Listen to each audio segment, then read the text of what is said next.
न्यूनतम वेतन बढ़ाकर कम करने और लाखों कर्मचारियों के न्यूनतम वेतन के दायरे से बाहर करने के सवाल पर इस वक्त जो है मध्य प्रदेश का हर कामगार कर्मचारी वर्ग कुछ न कुछ सुनना चाहता है, जानना चाहता है। जिस दिन से हाई कोर्ट ने न्यूनतम वेतन रिवाइज वाले मामले पर स्टे दिया है, उस दिन से लाखों लाख कामगार कर्मचारी वर्ग गुस्से में है, नाराज है। हम इस संबंध में अपने आउटसोर्स की आवाज पेज पर विस्तार से तमाम सारी जानकारियां साझा करते रहे हैं। इस संबंध में हमारी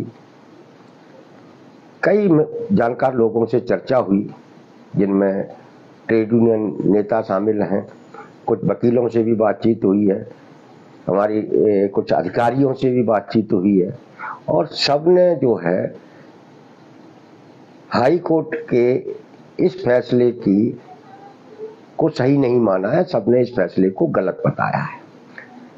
जो भी कानूनी प्रक्रियाओं के बारे में जानता समझता है, उस व्यक्ति ने भी एक ही बात की कि जिस ग्राउंड पर न्यूनतम वेतन रिवाज के मामले पर स्टे दिया गया है, वो ग्राउंड बनता ही नहीं है।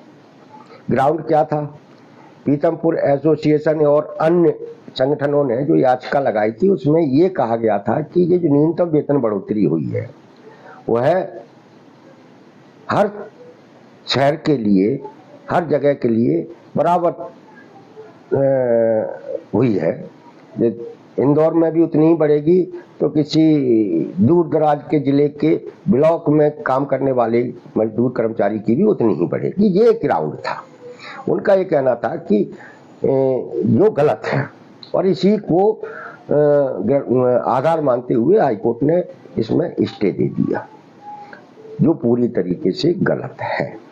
इसलिए अगली जो सुनवाई है जुलाई में, 1 जुलाई को, उस समय खुद हाई कोर्ट के माननीय जज को अपने ही इस फैसले पर कुछ निर्णय लेना ही पड़ेगा, क्योंकि अगर इस पर कुछ निर्णय नहीं लिया तो इसमें हम कामगार कर्मचारी वर्ग को तो आर्थिक नुकसान हो रहा है, लेकिन सबसे ज्यादा मजाक 2 लोगों का उड़ रहा है।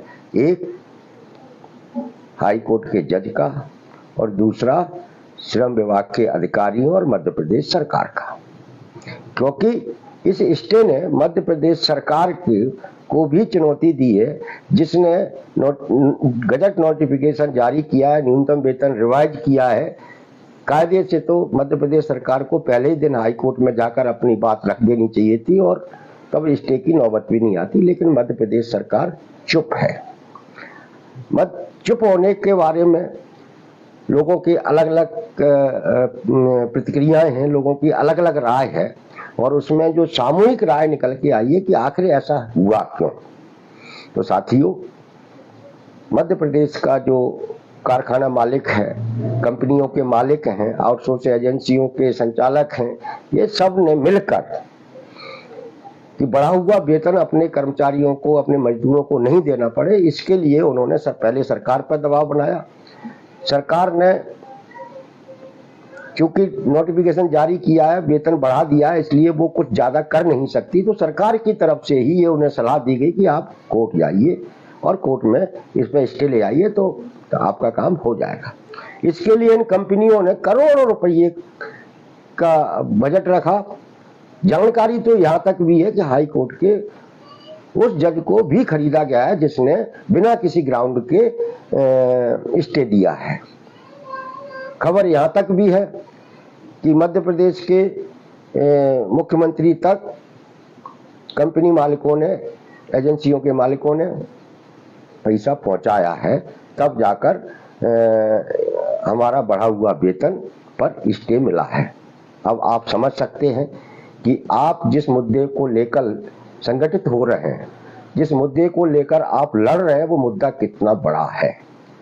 आपका वेतन बढ़ता है तो आपको आर्थिक फायदा होता है, लेकिन उसका असर फैक्ट्री मालिकों और कंपनियों पर पड़ता है, क्योंकि वही हमारी मेहनत की लूट से करोड़ों करोड़ का मुनाफा कमा रहे हैं और वो इतने अमानवीय हैं कि वो हमें हमारी मेहनत का वाजिब दाम नहीं देना चाहते। हमारी लड़ाई इसी बात की है और इसीलिए इस लड़ाई को बहुत समझ बूझ के साथ, बहुत राजनीतिक समझ बूझ के साथ भी लड़ने की जरूरत है। हम लोग पर कई हमारे साथी लगातार फोन पर कह रहे हैं कि हमें भी कोर्ट में जाना चाहिए, हमें भी इस पर अपना पक्ष रखना चाहिए। तो मैं उन साथियों से कहूँगा कि ये अभी हमें 1 जुलाई का इंतजार करना चाहिए कि क्या फैसला आता है हाईकोर्ट से।